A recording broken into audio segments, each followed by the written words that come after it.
Chapitre 12. Étape 1.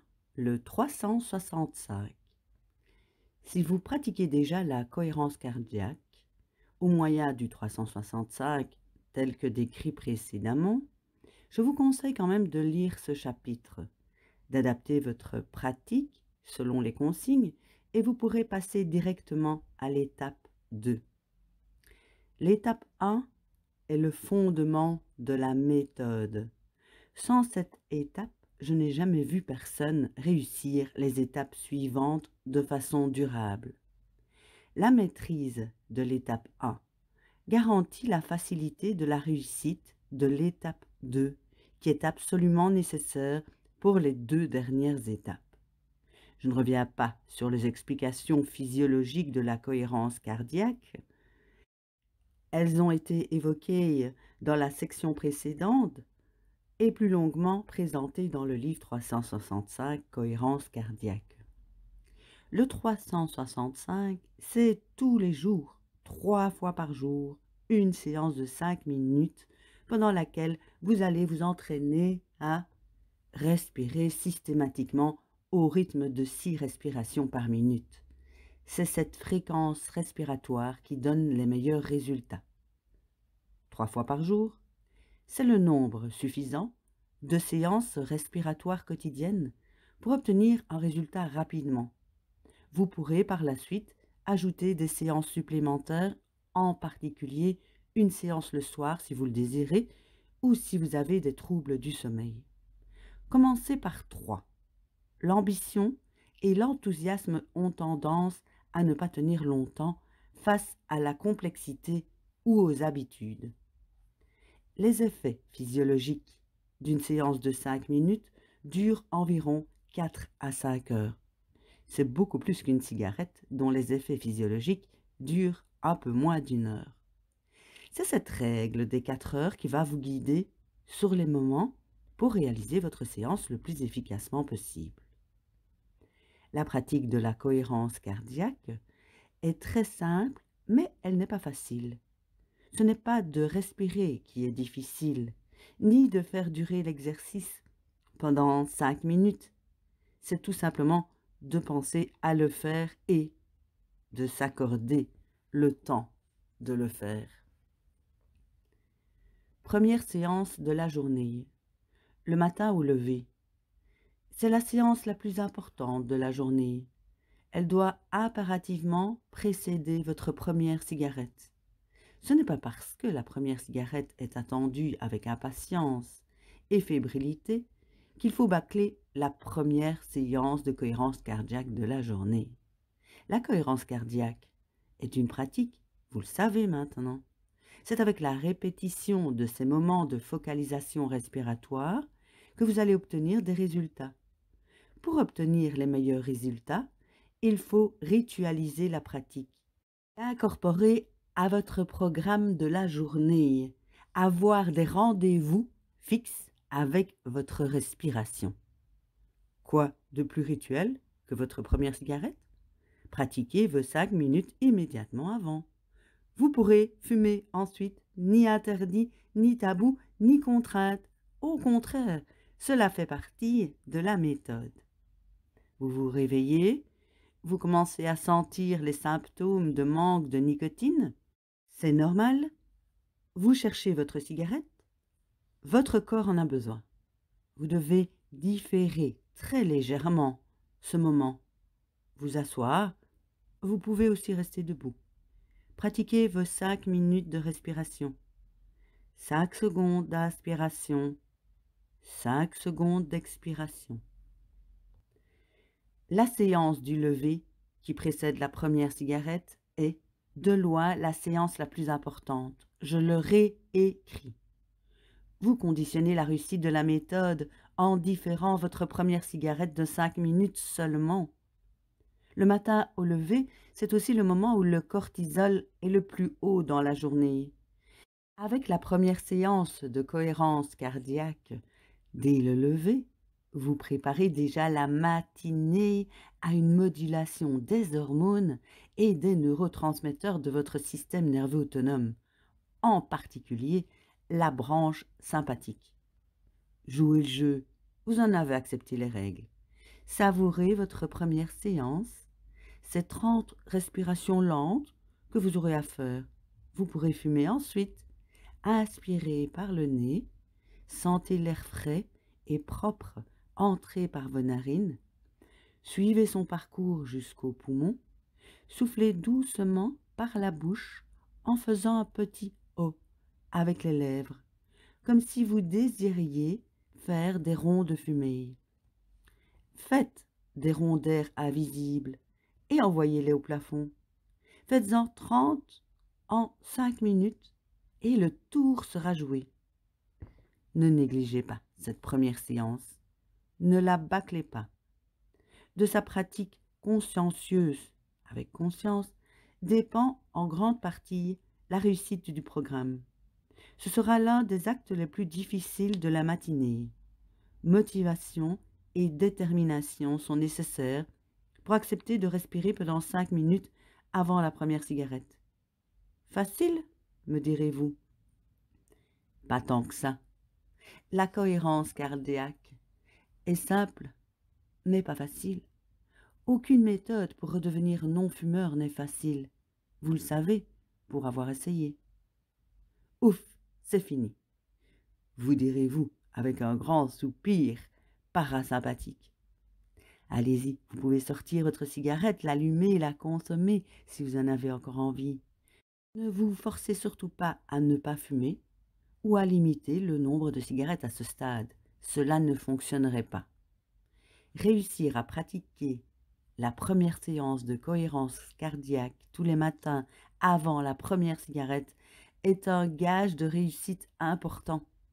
C'est peut-être un tiers du chemin vers la désaccoutumance. Simple, mais pas facile. La deuxième séance de la journée, 4 à 5 heures plus tard.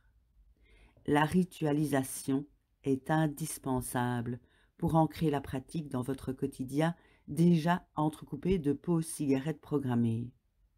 Le moment idéal pour la deuxième séance serait 4 heures après la première. Mais l'idéal n'est pas forcément compatible avec la vie normale et routinière.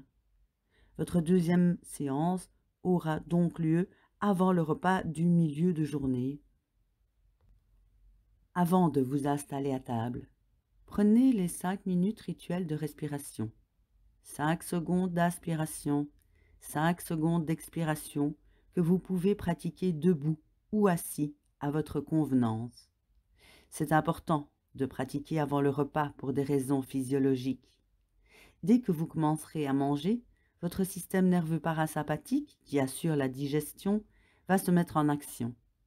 À la fin du repas, vous serez en parasympathique maximum avec somnolence, impression de fatigue, des idées pas très claires. C'est justement ces ressentis qui vont déclencher la prise de café et la cigarette d'après le repas. Vous en ressentez le besoin en raison de la somnolence et de l'impression de fatigue relative induite par la digestion parasympathique. La pratique d'une session juste avant le repas va équilibrer parasympathique et sympathique, les stimuler tous les deux. La digestion sera meilleure, le repas plus calme, vous mangerez moins vite, vous mangerez moins aussi, et l'impression de passage à vide post-prandial, après le repas, sera moins importante. Prenez l'habitude de faire précéder votre repas de midi par 5 minutes de cohérence cardiaque. Que vous soyez fumeur ou non, c'est une question d'hygiène de vie et d'équilibre qui s'adresse à tous. La troisième séance de la journée, 4 à 5 heures plus tard, c'est la séance la plus difficile à ritualiser. Elle tombe en plein milieu de l'après-midi pour la plupart d'entre nous. Elle est pourtant la deuxième plus importante de la journée. Le cortisol est sécrété tout au long de la journée avec un pic au lever et un deuxième pic en milieu d'après-midi vers 15-16 heures. C'est à ce moment-là que la troisième séance est importante. C'est donc à vous de trouver un moyen pour insérer cette troisième séance de 5 minutes de cohérence cardiaque dans l'après-midi. Vous pouvez profiter d'une pause, vous pouvez la faire dans la voiture juste avant d'entrer à la maison, dans les transports en commun, en fermant la porte de votre bureau. 5 minutes, c'est tout ce qui est demandé. Si vous profitez d'une pause cigarette, je vous demande de pratiquer la cohérence cardiaque juste avant celle-ci. La 4e séance de la journée, elle est optionnelle. Si vous décidez d'ajouter une 4e séance à votre programme, c'est tout à fait possible. Dans ce cas, je recommande de la faire juste avant d'aller vous coucher, après toutes les activités de la journée, après le repas, après la télévision. Pratiquez le plus près possible de votre moment d'endormissement. Vous améliorerez de façon très importante la qualité de votre sommeil. Vous aurez mis votre système nerveux autonome au neutre. La qualité de la nuit sera meilleure et la récupération plus efficace. Si vous fumez le soir, attendez une demi-heure après votre dernière cigarette si possible. Vous atténuerez les effets néfastes de la nicotine sur le sommeil. 6 respirations par minute. C'est la fréquence respiratoire impérative qui donne les meilleurs résultats. C'est la définition du 365, cohérence cardiaque. C'est le seul chiffre qu'on ne peut pas changer. Le 6 est défini par cette fréquence de résonance à laquelle nous sommes tous sensibles. Chaque fois que vous respirerez de façon consciente 6 fois par minute, le phénomène de synchronisation entre votre fréquence respiratoire et les alternances des accélérations et ralentissements du cœur seront au maximum. C'est la cohérence cardiaque à adduction respiratoire. C'est celle qui donne l'effet maximum de stimulation alternée de votre système nerveux autonome. En introduction du chapitre consacré à cette étape 1, j'ai écrit qu'elle durait idéalement 3 semaines. Cette durée n'est pas choisie au hasard. Il vous faudra environ 3 semaines de pratique régulière pour pouvoir vous passer de toute aide extérieure ou guide respiratoire pour vous mettre automatiquement en cohérence cardiaque sur demande par la suite. Respirez 6 fois par minute, c'est avoir un cycle complet, à inspiration plus expiration toutes les 10 secondes. La découverte de cette fréquence de résonance très particulière est attribuée au professeur Evgeny Vachilo. Mais elle semble avoir été utilisée depuis des millénaires par diverses pratiques de méditation ancestrale. Pour commencer, le plus simple et le plus rapide à automatiser, c'est de s'entraîner à inspirer pendant 5 secondes et à expirer pendant 5 secondes. Tout matériel qui décompte les secondes peut être utilisé. Montre, téléphone cellulaire, horloge d'ordinateur, minuterie. Au paragraphe consacré au guide respiratoire, je vous donnerai d'autres moyens d'apprentissage disponibles, des plus simples aux plus complexes. Après 3 semaines, je n'ai aucun doute que vous arriverez à vous mettre en cohérence cardiaque sur commande, sans aide extérieure. En tout cas, je vous recommande de ne pas passer à l'étape 2 tant que ce n'est pas possible. Comment savoir que vous avez ancré la méthode? En faisant le test de dessin des vagues. Pendant 5 minutes. C'est un bon compromis entre efficacité et motivation pour continuer. Je vous aurais proposé des séances plus longues, vous vous seriez ennuyé. Votre tempérament impulsif de fumeur aurait déjà de la difficulté à obtenir 5 minutes de respiration consciente, je vous le garantis. Des séances inférieures à 5 minutes ont moins de résultats sur l'équilibre des neurotransmetteurs, même si elles donnent un recentrage émotionnel quasi instantané. Je ne recommande pas de commencer des séances régulières supérieures à 5 minutes, car vous serez rapidement gêné par les pensées intrusives qui vont venir envahir votre cerveau en quelques minutes après les 5 premières focalisées sur la respiration. 5 minutes, c'est le meilleur compromis pour les 3 séances quotidiennes de votre exercice de base. Les guides respiratoires. Pendant l'apprentissage de la respiration en F6, vous aurez besoin d'un guide. L'apprentissage avec guide ne dure qu'une quinzaine de jours, 2 semaines maximum, si vous y mettez l'application nécessaire. Ce sera l'un des apprentissages les plus importants de votre vie, même si vous laissez tomber la méthode pour ne plus fumer. C'est vital et applicable à de très nombreux domaines, en particulier la gestion du stress. Et ne me dites pas que vous n'y êtes pas sensible. En l'espace de 2 semaines, vous devriez être capable de vous passer de tout appareil ou guide extérieur et compter sur votre programmation par l'entraînement. Voici quelques guides à votre disposition. Essayez ceux qui vous paraissent les plus adaptés pour vous et conservez celui que vous voulez. A. Compter les secondes. C'est la méthode la plus facile. Prendre n'importe quel appareil qui décompte les secondes, horloge, chronomètre, minuteur, téléphone portable, ordinateur, etc. Observer le cadran et inspirer pendant 5 secondes et expirer pendant 5 secondes. C'est celle que j'ai expliquée à tous mes patients pendant 10 ans. Programmation par la répétition, basique mais efficace. B. Compter les respirations. Il vous faut un minuteur ou tout appareil qui sonne après un temps prédéterminé. Réglez le minuteur sur 5 minutes. Vous pouvez fermer les yeux, compter vos respirations. Inspiration plus expiration égale respiration. Continuez à compter jusqu'à ce que le minuteur sonne. Lorsque le minuteur sonne, notez le nombre de respirations complètes effectuées. L'objectif, c'est d'en avoir 30 en 5 minutes. S'il y en a plus que 30, lors du prochain exercice, 4 heures plus tard, vous ralentirez votre respiration. S'il y en a moins de 30, lors du prochain exercice, vous accélérerez votre respiration. Programmation par la répétition et correction des erreurs, un peu plus efficace que la précédente méthode. Résultat en 10 jours environ. Lorsque, systématiquement, vous obtiendrez 30 respirations pendant 5 minutes, vous pourrez vous passer du minuteur. C. Dessiner des vagues. Cette méthode se rapproche de la précédente. Prenez une feuille de papier, posée dans le sens de la largeur devant vous, réglez le minuteur sur 5 minutes. Au lieu de compter votre respiration, vous allez la dessiner. À l'inspiration, la main monte, à l'expiration, elle descend. Vous allez ainsi dessiner des vagues de votre respiration. Si vous arrivez au bord de la feuille, passez à la ligne suivante. Lorsque la minuterie sonne, comptez le nombre de vagues, vous aurez le nombre de respirations pendant les 5 minutes de l'exercice. On rejoint l'exercice précédent, l'objectif c'est 30 vagues en 5 minutes. J'ai créé cette méthode il y a une dizaine d'années car elle permet de ne pas compter pendant l'exercice mais d'être totalement concentré sur la respiration.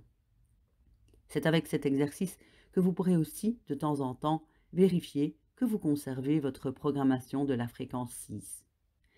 D. Des respiromètres. Cette méthode est un peu plus complexe à expliquer, mais elle est utilisable partout et vous permettra de vous passer de tout appareil très rapidement. Vous allez utiliser un guide que vous avez en permanence avec vous, votre pouls. Je l'appelle le respiromètre. Trouvez votre pouls avec le pouce au niveau de votre poignet. Je vous expliquerai plus loin un autre avantage de cette position. Comptez le nombre de pulsations sur 50 secondes. Je dis bien 50 secondes. Divisez ce nombre par 10, arrondissez au chiffre le plus proche, appelons ce nombre R pour respiromètre.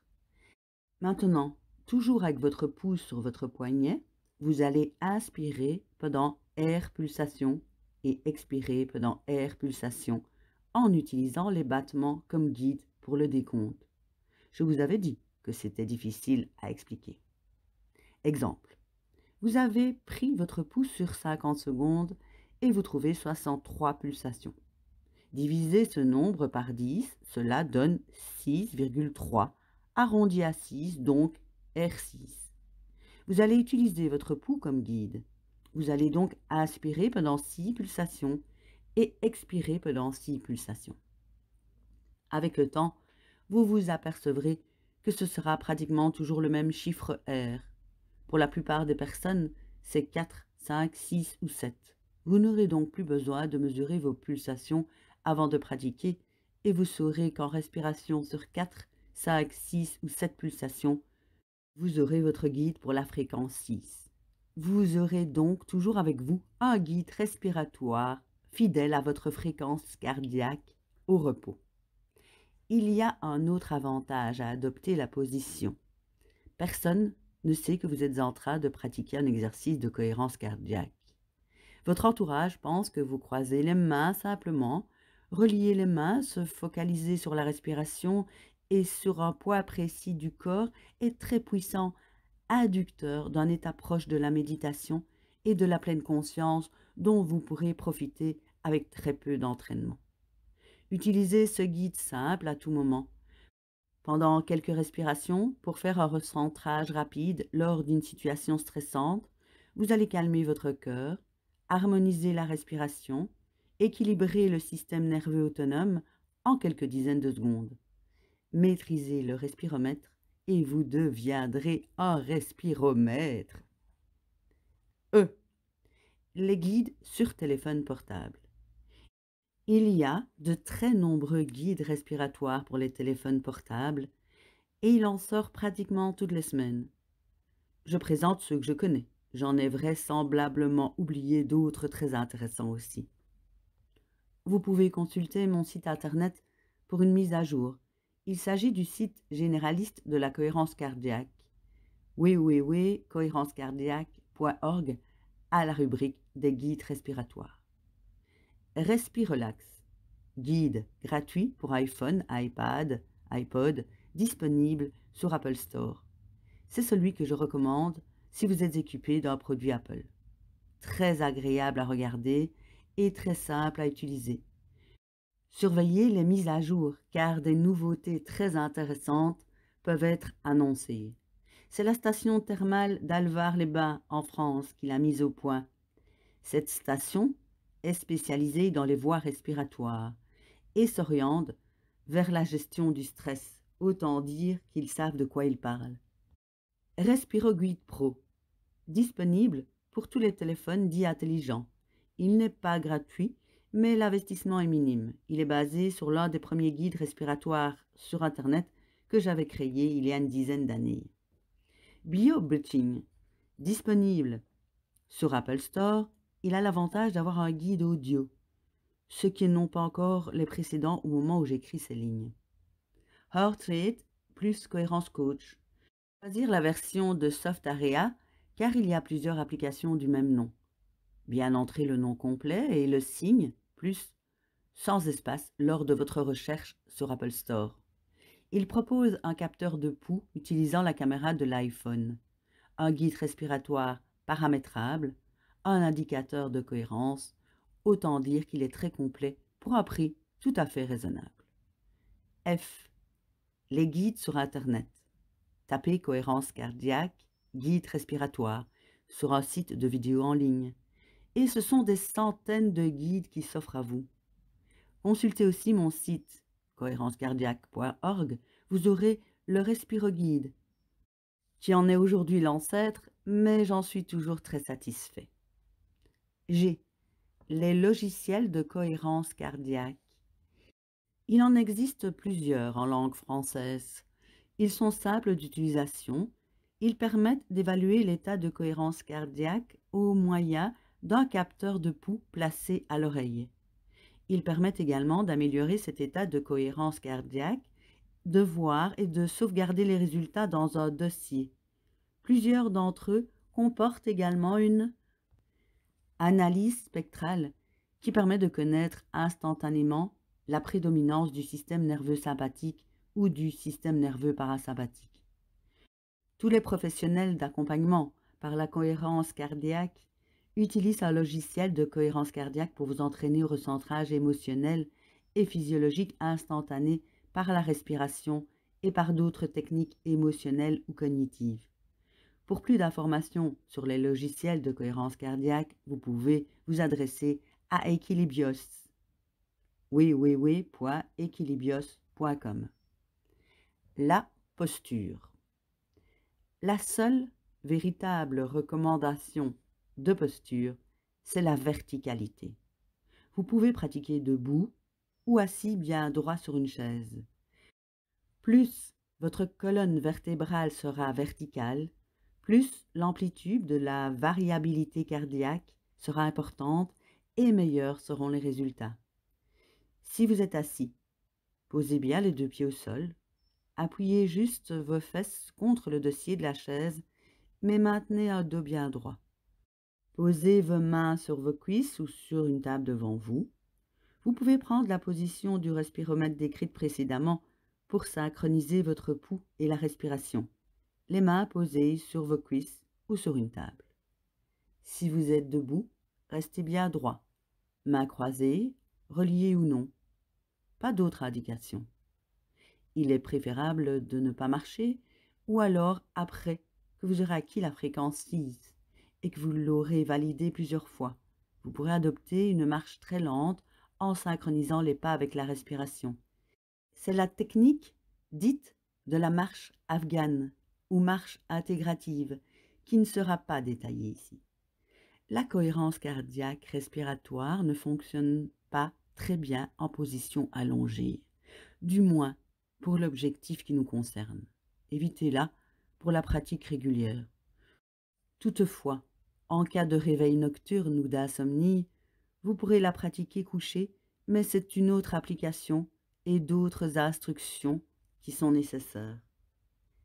La respiration.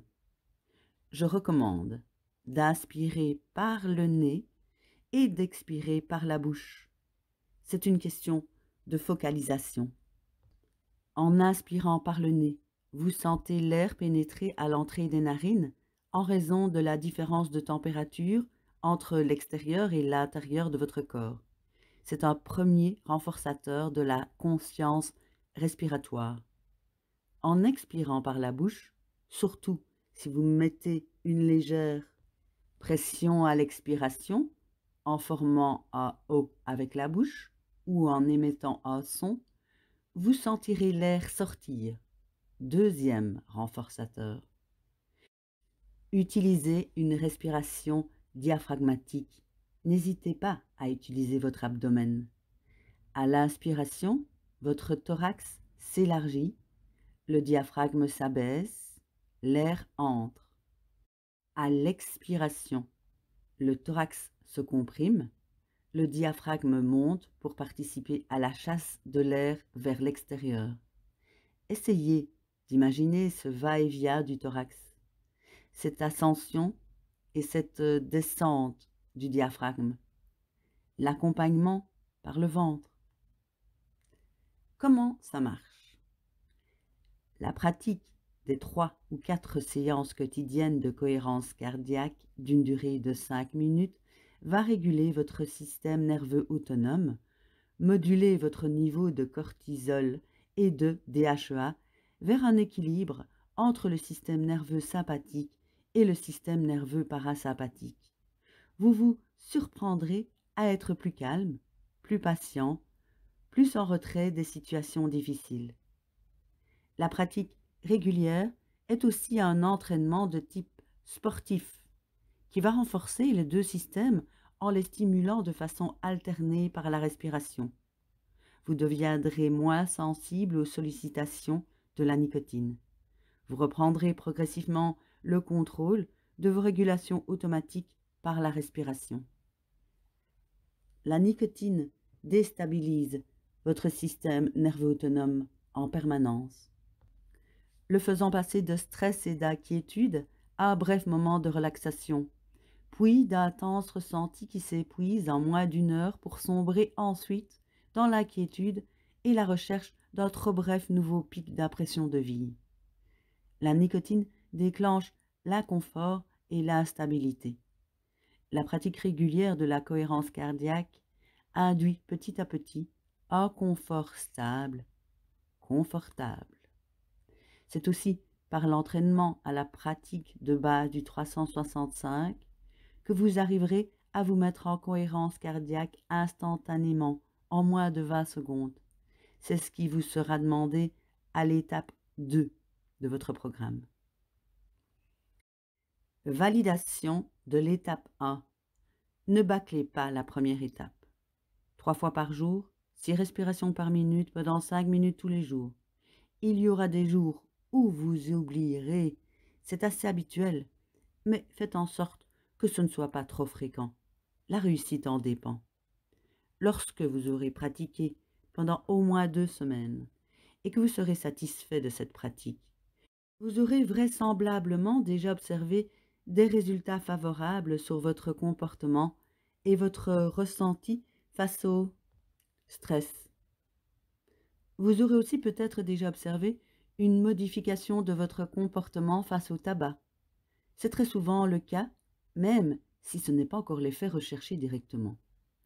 Continuez à pratiquer le 365. Il doit vous accompagner régulièrement pendant toute la méthode et toute votre vie idéalement. C'est un bon moment pour reprendre les 4 questions auxquelles vous avez répondu au tout début. De nombreuses personnes qui ont suivi la méthode ont déjà noté à ce stade une modification de certains des paramètres dans le bon sens. Le score recommandé pour passer à l'étape 2. Le dessin de vagues. Réussir systématiquement à dessiner entre 28 et 32 vagues en 5 minutes. Vous pourrez vous passer ensuite du dessin de vagues. Je recommande cependant de le faire une fois par semaine par la suite. Juste pour vérifier qu'il n'existe pas de dérive de la fréquence respiratoire au-delà ou en deçà de 6 par minute. Test de motivation. Le niveau recommandé est d'avoir au moins 10 points ou un score supérieur à celui obtenu lors de la première évaluation. Test de dépendance à la nicotine. Ce n'est pas important pour le passage à l'étape 2, mais c'est toujours intéressant de noter une amélioration. Test d'évaluation de la réussite. Le niveau recommandé est d'avoir au moins 10 points ou un score supérieur à celui obtenu lors de la première évaluation. Test d'anxiété-dépression. Ne passer à l'étape suivante que si le score d'anxiété et de dépression est inférieur à celui de la première évaluation. Ces recommandations sont des recommandations basées sur l'expérience personnelle. Vous êtes totalement libre de passer à l'étape 2 à votre guise et à votre rythme. C'est un cadre que je vous donne. On se retrouve donc à l'étape 2 quand vous voulez.